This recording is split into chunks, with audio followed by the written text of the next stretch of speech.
You see, what we're actually trying to do here is we're trying to get a feel for how people spend their day at work. So, if you would you walk us through a typical day for you? Yeah. Great. Well, I generally come in at least 15 minutes late. I use the side door. That way Lumberg can't see me. And after that, I just sort of space out for about an hour. Till I'm Space out? Yeah, I just stare at my desk. But it looks like I'm working. I do that for probably another hour after lunch, too. I'd say in a given week, I probably only do about 15 minutes of real, actual work. All aboard! Outdoor service owners, rise and shine. It's time to start fueling your success, one adventure at a time. Welcome to Outdoorsy Entrepreneur, brought to you by House Call Pro, where business owners come and explore ways to take charge and level up. Today, we're going to talk about underperforming employees and how business owners can manage and turn employee behaviors into good ones and turn that behavior around in 5 simple steps. We are your hosts. I am Kevin Fontaine, and this is Patrick Harders. Join us on this journey every Wednesday. Like, comment, subscribe on our YouTube channel, and listen to wherever you get your podcasts, and follow us on our social media platforms at Outdoorsy Boss. Hey, Pat, how was 4th of July? Good. 4th was good. A lot of fun. Love the fireworks. My dog hates it, so she was hiding under a table the whole time. Huge Really? Mastiff and is scared to death, but always fun. Family over. I cooked a pork butt, and I screwed up a pork butt, which is like the easiest. I looked at it. It's like 192, just stuck for a while, and all of a sudden, next time I check, it's 208, and I'm like, fuck. Damn, so it went quickly past. Yep. Did you wrap it? Oh, yeah. Yep. It still, I mean, it was still still- was you- fine. Everybody was like, this is delicious. I'm like, no, it's not. It's pretty dry, but, you know. Do you break Put some them Carolina- open? Yeah, okay, so you sauce it up a little? Yeah, I cook it I started putting them in a pan, like an aluminum tray. So I cook it that way, keep all the juices. And when I wrap it, I just cover it that way. Put the grease or fat or whatever on it. So my son invited 3 friends over because we usually go pretty epic. And I just didn't get to the fireworks store. So we just had what was laying around. And like, we're lighting fountains. And he's just looking at me like, This is not good. really, This Dad? is boring as hell. Yeah. All right, guys. So today we're going to talk about, identifying underperforming employees and what steps you can take to change that behavior around if they're salvageable. In today's competitive business landscape, employee performance is so crucial to your company's success. So it's very important for you as an owner to recognize behavior when it's not appropriate or it's underperforming and act quickly to turn that around. We're talking about ongoing repetitive behaviors. Pat, I've got a funny story. Back when I was younger and didn't have a lot of onboarding processes for new employees, I had a real wing-dinger shooting star of an employee. We'll call him Jonathan. Mm-hmm. And we had big landscape maintenance. So we're doing, corporate properties, etc. We're doing this big country club maintenance that we're there every week, mowing and pruning and stuff like that. And it has a clubhouse with lockers, and people play racquetball and stuff inside. And the business owner calls me a couple days later and said, "Hey, did any of your employees go into our racket club? Because someone went through the men's locker and took some of their wallets." Uh-oh. And I'm like, phew, golly. I was like, I hope not. Let me investigate. So sure enough, we whittled it down to finding out that this Jonathan character went in there while he was working, right? Nice. And snuck his way in there and did this or that. We later found out he admitted to it, and he says he has a drug problem. Okay. Good. And I was like, okay, well, good luck with that. See you later. Because, once you steal, You're done. I can't turn that around. So we fired him. Mm-hmm. And we normally attempt to get shirts back So, but we So didn't track shirts back then. So not he gave getting us back. arrested in your shirt. Yeah. So he gave us back a few shirts, and we were like, okay, good to go. Hmm. Yada yada. We changed key codes on Office, etc. Anytime you have a weird turnover like that, I always do protective measures for us even. Yeah. So we did all that. Now, fast forward a few weeks later, we start getting calls from customers saying, "Hey, Kev, I was just wondering when you're going to be able to pay us back for the tow." I'm like, "What tow? Tow truck?" She said, "Yeah, one of your employees came. Jonathan was his name. I remember Jonathan, Hmm. and this is the mayor, by the way, the mayor of Nice. Cary, and he says." Yeah, he said that you were broke down. He was broke down. It was a Saturday, and his needed some money to get a tow truck that I was unavailable, being a weekend. I couldn't get a. He said he couldn't get a hold of me, so he went and knocked on some of our customers' doors. He hit like 10 or 12 that Wow. Saturday.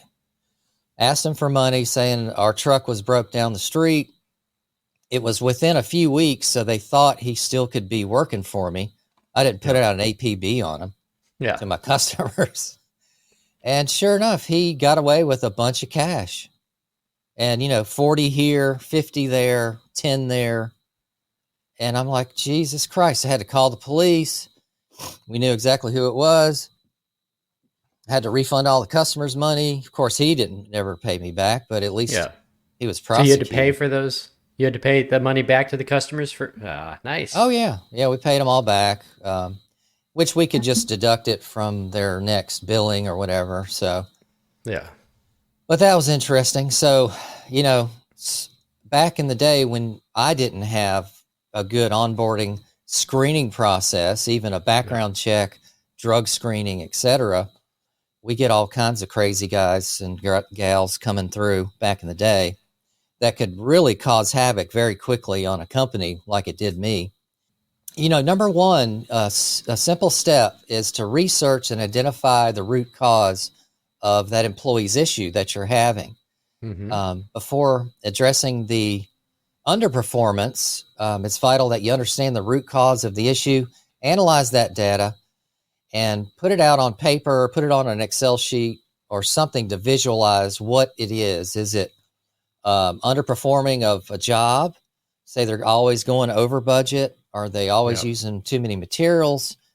Are they not hitting a sales goal repetitively? So put it in, analyze that data exactly to the best you can, and don't jump to conclusions. So it's important, Pat, that business owners do that investigative work up front, Yeah. before you get started in the process. And I think we hired him because we had two Johnnies working for us at one time, and we were referred to one as Smart Johnny, and the other guy was working with for us about 2 months, and he finally looked at us and he's like, "Wait, if he's Smart Johnny, what does that make me?" And one of the other guys We like, don't have he's like, "You just figured that out? Like, it could have just been Johnny and Dumb Johnny, but they called the other one Smart Johnny, but turned out both of them weren't that good, so maybe they were related." Okay. Yeah, so don't jump to conclusions, and Yeah. and what we like to do is performance reviews That's with huge. our employees ongoing basis. Check out their HR file, Hmm. see some history there if you're tracking time off job, vacation time, if they've been written up for anything, that will be in their HR file or should be. Yeah, tardiness And is a really good indicator too. Like I think that's when you see somebody just even if it's like 5 minutes or 10 minutes late consistently, that's usually an underlining problem that you're going to see other things, and that's one yeah, of the big things that you could let anybody go at any time in just about any state for showing up late. So we do track that quite a bit, and you'll that's see right. indication on that. That's a good point. Are you an at-will state? Yeah, Okay, so you can fire at will for any reason, yeah, no reason at all. yeah, And you're right. If they've stole or they're doing drugs or something really bad and you got to fire them on the spot, boom, just do yeah, it if you're an at-will state. So check your state regulations on employees and what you have to do to let go of an employee the legal way, because if you fire someone illegally, holy shit, Problems.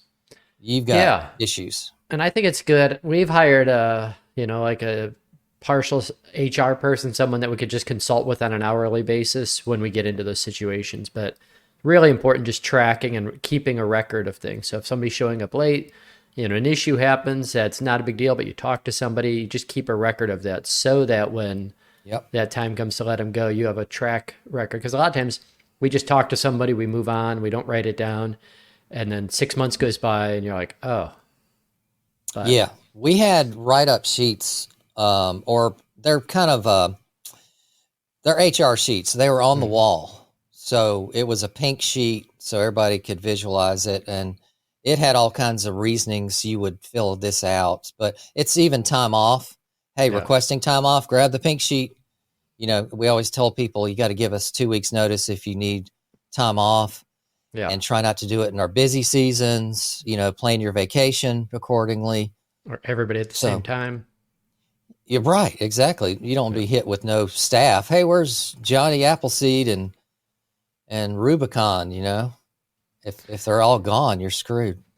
Yeah. And there's a great book on hiring that we implemented. I think it was Who was the book. But the main premise was like, past performance is the best indicator. So we always go through and say, hey, I need you to walk me through your job history. Like, talk about your last 5 jobs. Start with your 5th job, like 5 times ago, and tell me who your supervisor was. I need his name and his phone number. Right. When I reach out to him, what is he or she going to say about your performance and how you did, and what was your reason for moving on?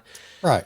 And that's a great indication, because it shows you, like, if they've been fired from 2 or 3 jobs, most likely they're going to be fired from you. If they hate all their previous bosses, they're probably going to speak poorly about you in the future. So it's amazing how open people will be on that discussion, and just going like, how was your last supervisor? What did you think about him? How did you perform? And you really want to be finding people that have been promoted up or moved up in their career, not someone that's constantly falling down, because this can be a great indication. Yeah, we would always ask job references if they were eligible for rehire. Yeah. And that's a pretty legal question to ask that they usually would answer for us. And that was a good indicator of, because a lot of times people don't want to talk shit or bad about people that are been let go. Yeah. Because they're ticking time bombs and may retaliate. Yeah. If they are found out. So a lot of times we just stuck with legal questions. And remember back in the day when you had to fax shit? Yeah. We used to fax the forms in, especially if it was a corporate location. And we're lucky to get anything back within weeks. It takes forever on that stuff. So sometimes you got to pick up the phone and call. And sometimes they'll be willy-nilly. They'll tell you everything. And sometimes they're very tight-lipped and won't tell you. Big corporations. They started this date. Yeah. Yeah. They left this date. Their job description was X. That's it. That's all I can legally tell you. Yeah. So in lieu of job references, as far as issues that you're having with the current employee, ask others about that employee behavior or performance as well. So get involved, their superiors, a crew leader, an account manager, etc. And Pat, we like to do these performance reviews. Yeah. When they're a new employee, we like to do them every 6 months at least. Yep. And as people are with you year, 2, 3 years, then we'll do at least once a year. Mm-hmm. And guys, we have a performance review sample down in the description below, so you can check that out and follow along. And basically, I'll pull it up here. It's a very simple form. Anybody can do it on a Word doc or any kind of Google doc. And it just highlights what are the key performance indicators pertaining to that employee. And you can do this on their 90-day review, an annual, or a special circumstance like we're talking today where you want to turn someone around. I would always give Pat this out to a supervisor to fill out because they have the most knowledge more than I as an owner, because I have have a deep staff. Now, if you're just an owner and you don't have managers yet, or even a good, strong crew leader, then you would do this yourself. You're going to cover things like production, timeliness. Are they on the job consistently on time? Are they coming in with your production ranges? So, if you're doing jobs, you want to budget those hours. Are they coming in within budget? How's their attitude? So the attitude of the person, are they professional, etc. And you would grade each of these categories very simply: 1, 2, or 3. 1's not to standards, 2 satisfactory, and 3's above and excellent. So, leadership, dependability, how are they with equipment in your vehicles? Do they care for the equipment and vehicles? How's their attendance? How's their people skills, with your customers? Do they act appropriately there? Are they following safety practices? Are they wearing their PPE out there? Or are they taking it off as soon as the owner or account manager drives away? Do they throw even their uniforms, they take them off and wear wife beaters or whatever, that happens because they're hot. They don't want to wear they don't care. Right. They want to wear something that's comfortable.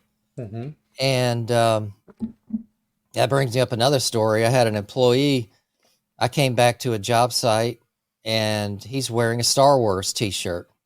I was like, what the hell? And he's like, yeah, this is the unofficial holiday for Star Wars. What is May the 4th be with you? Yeah. And I was like, well, that's nice, but we're at a corporate setting and we're trying to get more customers. I don't think we're going to be able to do that with Star Wars. Yeah. We need the company shirt back on. Okay. And it's just unbelievable. The people, the way they think.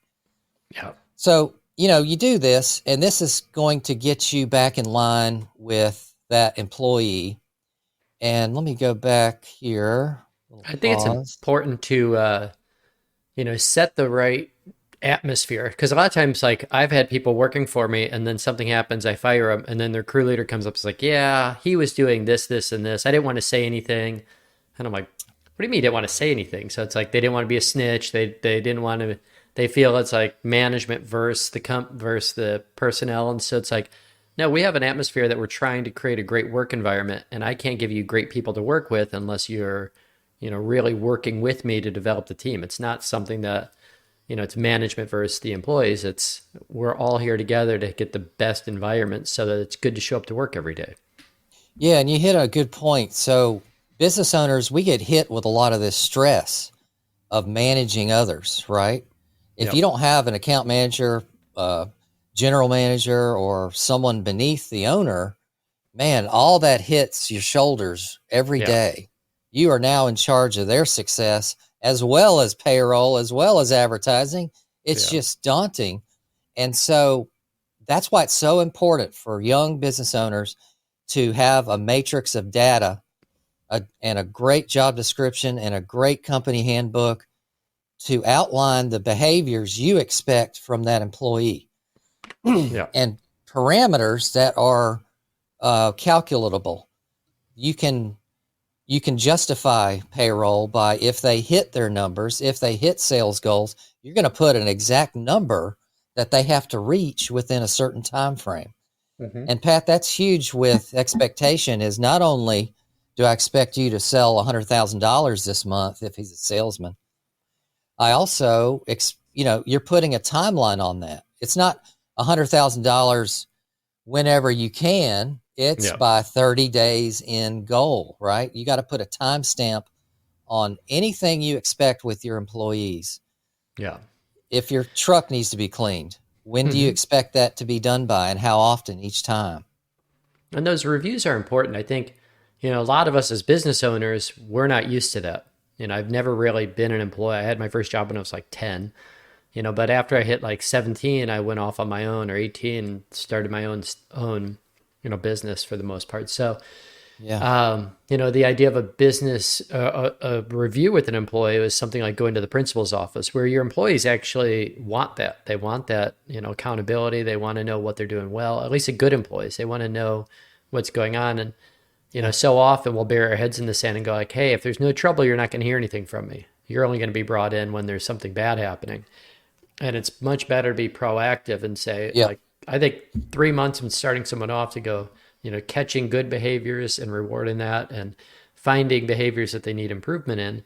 And Yep. a lot of times during that discussion, it'll open up. I had a girl one time that I gave 12 different things that she was doing really well. And then I said, here's one thing to improve upon. And she got so like hurt that there wasn't something that wasn't perfect that Right. never recovered. I'm like, well, that's just a red flag right there that you're not teachable. If I can't teach Right. you, I can't train Right. you. This isn't going to work out. So Yeah. So step 2 is schedule a one-on-one meeting with the employee in question and make it private. So it's just one-on-one, you and them. Yeah. And frame the discussion constructively, focus on specific examples and data rather than any personal feelings you may have or attacking. Don't do that. This is very flat, black and white, data driven, non-emotional. non-emotional. We're just covering, say, a performance review that you have already filled out, so it's ready to go. I would give that performance review to them, a copy, and we would go over this together as talking points. And then actively listen to their perspective and be open to understanding any challenges they may be facing. So, it's their time to open up to you, Pat, as the employee to owner, or if it's a manager they're talking to, and they may have something going on. It may be something that is bugging them, and that's why they're underperforming. And you're just trying to drive that out and get it on the open table. And one point you had, it's really important. I think praise in public, when you have to go through something that's a little more challenging or criticize it all, you do that privately. If you do it in front of people, all of a sudden it becomes a, call on their personality, their ethics, everything else. And so, those are always one-on-one talks, and you have to have those hard talks. Yeah, exactly. So maintain that during that one-on-one. Focus on that real data. If they're not coming in on time or if they're not performing to your standards, quality control standard, or is it budget? If they're always taking too long or you've had to go back on their jobs too often, those are things that you need turned around. And actively listen to them, enjoy their perspective, and write down their talking points. So that shows them that you're interested in what they have to say and that you're taking notes. That's always a good way. And then summarize the meeting and thank them for participating in the meeting, and let them know how many days before you'll have an action plan compiled for them to go over. So a lot of times with these performance reviews or emergency review, you're going to develop an action plan. So part of that performance review, which we have in the link in the description below for you guys, is goal setting. So, okay, we have this issue today. I would ask them, how many days do you think it's going to take you to turn this around? Or come up to standard, come up to anything that you are having the issue with. And I would get them say, I don't know, I could do it in a couple weeks. I'm going to put 30 days from now, you will have this issue resolved. Is that okay with you? Okay, good. So I'd buffer it for them. So I wouldn't hold, because they don't, sometimes they're just flying off they haven't thought about it yet. Yep. So I would make sure that it's realistic when I'm talking to them as the owner. And I'd say, okay, let's put 30 days or whatever it is for you in that situation. And then you're going to compile all that information, put it back into a goal setting strategic plan for them. And then a week goes by or whatever it takes you, then you give it to them and say, here's our action plan. And we're going to circle back on this within that time frame that you've set. So that's it. So number 3 is develop that action plan and that performance improvement plan. We call that a PIP, performance improvement plan. And collaboratively, you're going to set these SMART goals. What are SMART goals? They're specific, measurable, achievable, relevant, and time-bound. Always time bound is so crucial. Whenever you in passing with someone, hey, did you take care of that thing?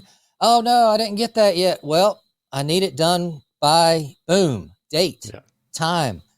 Always have time in everything you do as a business owner, because without it, people lollygag. They won't put it in their peripherals to get it done for you. So make sure you always put very specific expectation. And then part of this action plan, you're defining specific actions that person needs to take. Pat, it might be they need more training. Yep. Maybe they don't understand the piece of equipment, the string trimmer, the mower, the wire trencher.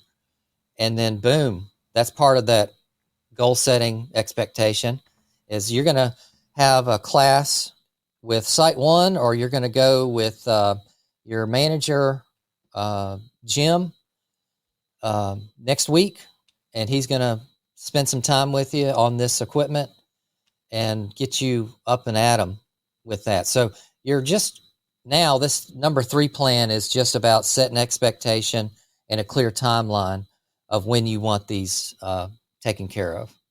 Yeah. And there's a really good book on when you do have to have that difficult discussion. It was Discipline Without Punishment. And so so often we're just keeping a checklist of like, hey, you did something wrong. You did something wrong. And they feel like you're just marching them to their firing. And so it's demoralizing. So right. Discipline Without Punishment was like, I'm going to bring somebody in. And one thing that they promoted in was like, I don't send somebody home without pay for a day. Because when I do that, they come back and now they're more pissed off because they're like, yeah, he sent me home. I didn't get paid. So instead he's like, hey, you've been late 4 times this week. So I want to talk to you about this and say, this is not acceptable. You need to be ready to, when 7:30 hits or 7 a.m., like you're on the clock and you're working. You're not showing up at that moment. Because this isn't happening, we need to come up with an agreement. And first of all, you need to take some time to make a decision if you want to come and still work for this company. That's right. So I'm going to send you home for the day. I'm going to pay you. Yeah. We're going to meet back on Wednesday and we're going to talk about this. You make a decision about staying with the company, but now we have a new agreement. So that's right. Long as you show up on time from this point forward, I'll forget about everything that happened. It's history. But this is our new agreement. And if it doesn't work out, then it's not going to work out in this position because you've now broken the agreement. That's right. Yeah. That's the sorry, not sorry. Yeah. This is nip it in the bud and pulling them aside. And if that's something you have to have corrected right away, take care of it. And that happens to work a lot, Pat, when you set people down and say, look, you're doing this way too many times. Yeah. This is not acceptable. I pay you good money to perform and provide a product for our customers. Are you going to tell me to get someone else to do that? Or do I need to pay someone else to do your position? Yeah. And then let them think on it, come back and reset. And then a lot of times they'll turn the leaf. We used to say always too, on time is late. Yeah. There's a lot of guys that run in right at 7 or whenever we started. And we always tell people, no, get here 15 minutes before start time because they still get paid for it. Yeah. But our official start time, our trucks are leaving at 7. Get here 10 minutes early before then so you can, talk to your supervisor, see the job board, what's going on today, do the loose ends, grab a cup of coffee that we got firing up in the kitchen every morning to get them caffeinated as hell. Yep. It's being on time is crucial because the train is a rolling, baby. Yeah, it has to, because you could lose so much of your day if it's like you say you're starting at 7:30, they come in and clock in at 7:30, go get the cup of coffee, go use the restroom, talk to somebody else. All of a sudden it's like 8:20 and you have 7 guys that are still not waiting out to. Then when you start adding the overtime in and you're like, why am I getting so much overtime? It's because that first 45 minutes every day with 7 guys is dying. Downtime. Yeah. Screw that, man. So that's crucial, man. The expectation of get in, be efficient, boom, you're out doing jobs, boom, you're coming back before traffic, boom, you're clocking out, you're taking care of your truck and trailers and equipment and all that stuff as well. So it's very important. And that's part of job descriptions. Be very specific in what you expect them to do on a daily routine and just list that. I want you here 10 minutes before start time. Our start time changes throughout the seasons as we adapt to hot and cold. So list that as well. Summertime start time is 6. Yeah. Wintertime start time is 9. Whatever your part of the earth you're in, where you have to adjust to seasonalities like that. But we would put it in and then make them understand it, read it. Here's your copy, sign it. That goes in their HR file.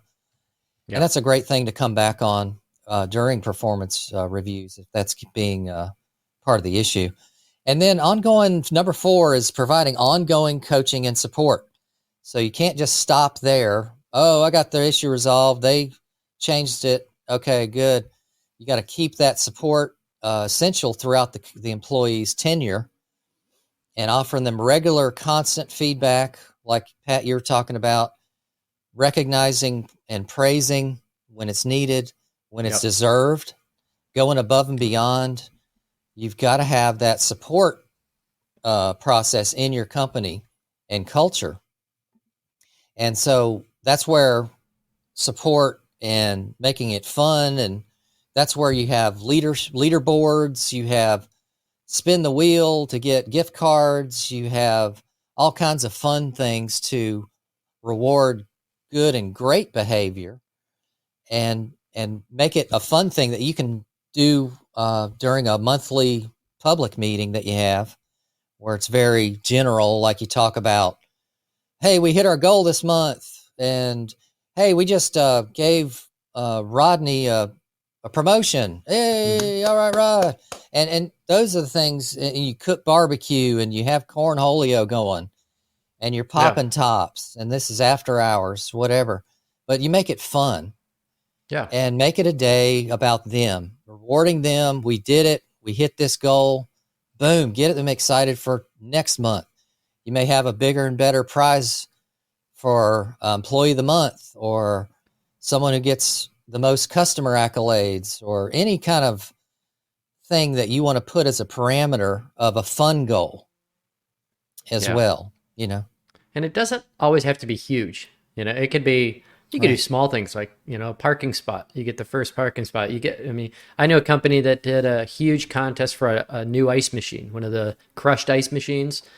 And it was a couple $1,000 or something like that. But they had everybody working like crazy to hit this goal so they get this ice machine. And then, for a month after, everyone's like walking around with this ice, these little crushed ice cubes. But it's like, it's creating things that it's not always like, hey, you're going to get a $1,000 bonus if you do this, but like mixing it up and having fun with it. Yeah. Yeah, I love that.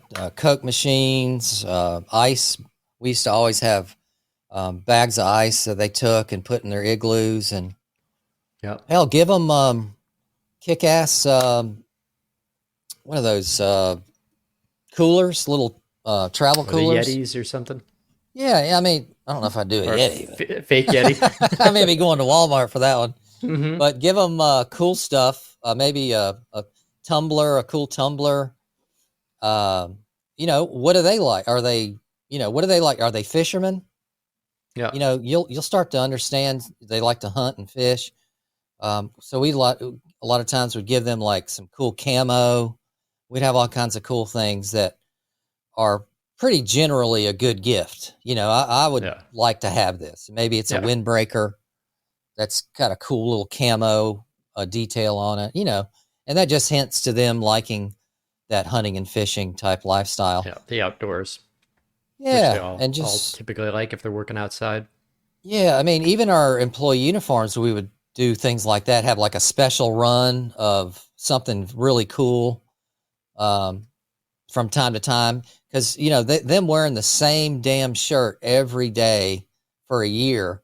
It's kind of cool to have this add-on that they can wear. It still's got your company emblem on it. So things like that, boots, etc. So number 5 is document everything. So this is the last step in turning employee behavior around for the better. Maintain a record of all important conversations and any performance reviews.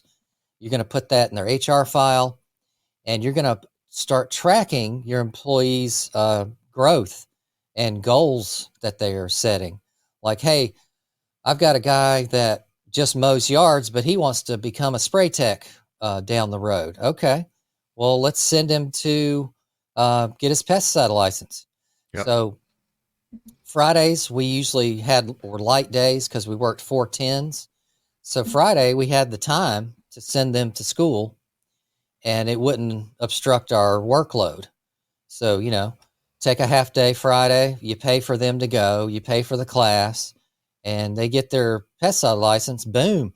That's one more goal that they have on their quest for spray tech position. So you're just starting to build your people to things that they would naturally aspire to be better.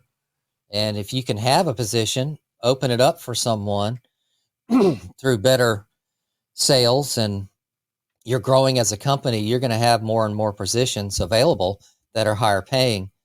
So, work that into your ongoing support, and remember to document all this, because it's so important, Pat, that we don't bring our personal, emotional self into conversation, because we could be hot-headed as owners at times. So, bring that down, bring that back, maybe give it a day or two before you meet with them if it was something that happened that you were really upset about, and bring real data in front of you, in front of that person. Nobody can deny real data, right? It is black and white, and that's what you want as a business owner, because that's going to take the stress off of you. And look, numbers don't lie. We are talking about real data. You were absent yada yada days out of such and such time frame. You came under budget or over budget on your times. You're always getting overtime. The others aren't. Why are you coming in at 45 hours a week every damn week? Yeah. That's real data. That's their time card. You have that. So, go over those with these people. Performance reviews are excellent, and they're a great tool for a business owner to stay on the same page with their employees. And we want our employees to be happy, hopeful, and have a great place to work that's safe to work in. And they have a culture of, we are a team, we're doing something that's bigger and better than ourselves, and we're together going to do this as a team, and we got a bright future here, and I can make money here, and I have a career here. Yeah. And I heard a good quote that was, when you talk about culture, the first 4 letters of culture is cult. And you almost create this cult like, hey, we are the best, and we're part of something great. And as a leader, we're painting the vision, because a lot of times, we just assume everybody thinks the way we do. But, we tend to be, as entrepreneurs, more visionary. So we want to start casting that vision of going like, have you thought about, what your future is going to be like, moving up, opportunities. And I think, that vision's really important. So we always say, act like you're a level above where you're at. Assume the position as, if you're cutting grass and you have a supervisor, start acting like the supervisor. And I think the one thing that we always talk about is, if I could trust you with something small, I could trust you with something larger. Because a lot of times people say like, right, well, I'm not doing this, but if you gave me more responsibility, I'd do more. Or you have like a supervisor say, I think we need, this person's not doing this well, but if we gave them more responsibility, they're going to rise to the challenge. Could be. I find it never happens. I'm going to say like, really?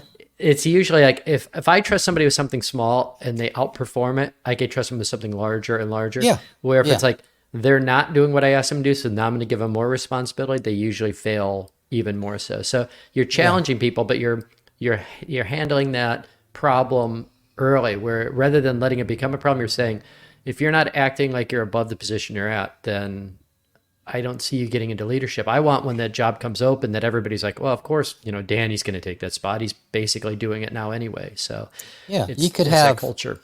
You could definitely have high performing employees that are under challenged. And so they will be lazy, do it in half the time as others in your organization. So people like to be challenged. So make that a part of your goals and implement that into their career path to challenge them and see if they hit the note, hit the dot, cross the finish line on each step you like to do as a challenging movement for them. Because like you said, Pat, you like to start with one task and see if they do it really great, and then give them another one behind it if they did such thing. The old saying, if you want something get done, give it to a busy person. Okay. It's like if somebody's not doing anything, you start giving them more tasks. It's different than when you have that person that it's like, hey, I know you already have a lot going on, but I need you to do this. They tend to rise to the challenges because that's just their ingrained personality, where it's like they want to make sure they get everything done that they're supposed to get done. And so you're looking for those people that take that responsibility, take the ownership, and when you talk to them, they say like, this is my company. They have ownership in it, and so you're trying to rise those people up in your company and build your company around those people, because then your job becomes so much easier. You're not checking on them because they're already performing at a high level and they're expecting it of others. Yeah, man. We're always searching for those superstars, people that are believing in your team culture, and that's who you want to wrap your arms around and progress with them down your career, making your company great.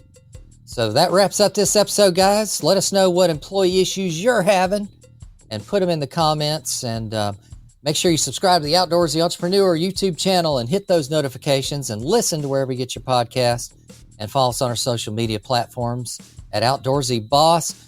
Business tools we use and highly recommend: Big Tuna websites, House Call Pro, and ZevBit. We got money-saving links down in the description below. Big thanks to everybody watching. Hope this Wednesday is going to be a very productive one for you guys. And we can't wait to see you guys in the next episode.